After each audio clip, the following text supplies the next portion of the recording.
Cult of Resentment: How Identity Politics Fails Everyone by Paltry Geist. In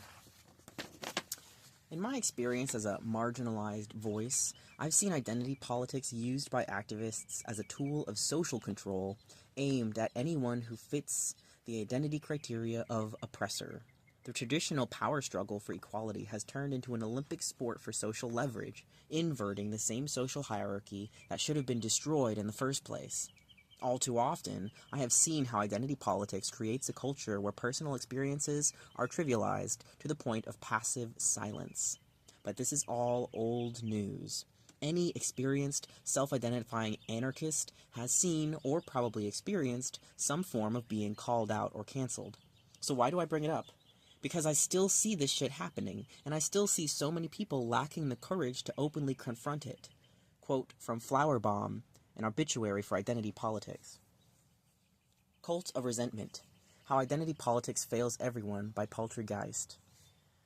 Identity politics, when used as a force for political maneuver, aims at subsumption into the predominant classes rather than providing a revolutionary force that acts for the destruction or diminution of stratified society. This does not mean identity ought to be dismissed entirely, nor organization based on it. However, the institutions that currently create and enforce the stratified system rely on those very identities in an attempt to gain control and ascend to dominance. Not only by way of attacking some identities, but perhaps even more importantly, refraining from attacking others. Also, by setting various identities at odds with one another, it effectively pushes those identities to compete for access to the privilege that is associated with acceptance from the dominant forces in society. In their use of this identity-based repression, those who hold significant power can easily create an affinity amongst those dominated. The goal of equal opportunity has moral capital, although can perhaps find easy transition into a demand for the recognition of superiority. These methods have often been wielded as political tools, and the model has been iterated in various forms of organization that seek to reform the status quo. Thrusting identity politics center stage in the political theater gives illusions of successes in political reform, as well as the reformation of other organizations, and has become so embedded that it now virtually dominates the public discourse. In this, one of the main problems of identity politics can be elucidated. Groups who profess to aim at challenging various identity-based oppressions have in reality formed a partnership with the very classes who benefit from that oppression. This partnership exists because the ability to define a given political agenda for a certain identity is employed. This can be seen in the various organizations within the LGBT community, specifically by entities like the HRC, in the forms of hate crime legislation, marriage law, military service, and others.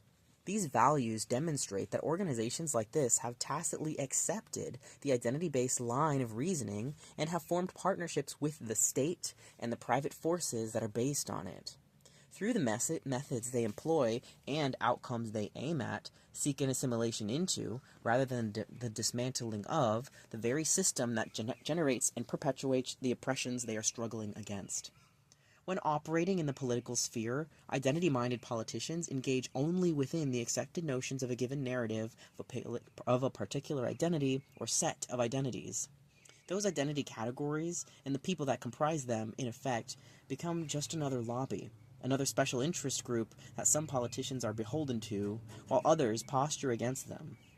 The actual individuals that constitute these identities are pushed to the wayside, becoming nothing more than a voting bloc to be pandered to rather than genuine independent individuals who surely share many similarities but also many differences. To engage in this identity politicking often entices one to confuse the individual with the specter it has been deemed to represent. A specter which undoubtedly is defined as viewed through an often incomplete and always biased lens. Instead of seeking to empower individuals within a given identity category, it acts to lump people into vast groups so it's easier to paint with a broad brush than to wade through complexity. These heuristic schemas allow us to uphold the delusion that we can somehow tacitly solve many problems in society by the mere adoption of a prepackaged set of ideas, enabling us to successfully avoid rucking through specific issues. In these days of the drive-through information age, these broad, prepackaged ideologies are irresistible to the bustling postmodern man. It's rapidly becoming apparent that this political model is an utter failure. Our lives are not merely based on political pontifications. We do not consist of opposing sides and positions to be adopted, nor a mere voting bloc to be won over. We cannot let ourselves be reduced into mere categories of identity, each pushing forth its own set of lobbyists to win over the sanctioned coercive power of the state. The last thing we need is more politics, more public relations machinations, or for lobbyists to throw their money and influence around. We need an end to the political mechanism altogether. It has been demonstrated time and time again that actually achieving equality by the political process nearly always falls short of the intended mark. The practical thing to do is to eliminate the political process, and with it the apparatus that props up many of the injustices we see in society. Not apolitical apathy, but rather anti-political action. Identity should not be treated as some political conceptualization, but instead an unremitting facet of our everyday lives in the social sphere. I stand for the LGBT community's right to be treated the same as everyone else, but I would refuse to vote for gay marriage. I understand the plight of racial minorities, but would refuse to vote for hate crime laws.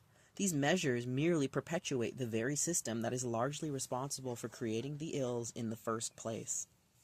The ignorance here is in groupthink. It is unconsciously presumed that all individuals in an identity category are relatively the same instead of understanding that individuals in any group are in fact very diverse. Whatever one's own team holds is usually deemed to be positive qualities, likely due, at least in part, to confirmation and selection biases. While likely through these same biases, the other team holds predominantly negative or antagonistic characteristics. This may or may not be the case in reality for any given group's interactions, but irrespective of that fact, one tends to operate under these assumptions regardless of the efficacy of the perception. The unthinking us versus them mentality often results in either blind obedience to tyranny or revolting against positive forces for change. Identity isn't limited to one aspect of one's existence. They are nearly infinitely fractionalized. Is one defined by their race alone? What about gender, sexual orientation, profession, income level, birthplace, birth order, sibling, parent, spouse status, etc.? Not to mention how each individual chooses to prioritize those varying aspects of their identity. Individuals are nearly as unique as their fingerprints might suggest. Attempts to lump large swaths of people together is often based on one's own limited ability or willingness to know and genuinely understand other unique individuals on an individual level. This mechanism has served as the underpinnings of some of the most brutal ideological manifestations in all of history. Although the illusion of gain, as well as minimal actual gain, may come in the short term, identity politicking isn't doing any demographic any good in the long run. It leads down a path that most often does not end well. We are individuals, with our own individual drives, convictions, and principles, not just some virtually indistinguishable unit of a group, not just a series of superficial identity categorizations to be pitted against one another. There is no winning in this game for either side. Neither the privileged nor oppressed are able to get outside of this never-ending cycle of tit-for-tat resentment. The latter category becomes bitter, inflexible, and dependent on the specter for their justification, while the former become docile, submissive, and virtually incapable of original thought and action. This particularly pernicious version of tribalism is but a mental prison in which you'll languish, destitute, hopelessly clinging to your oppressor to provide you with your sense of identity.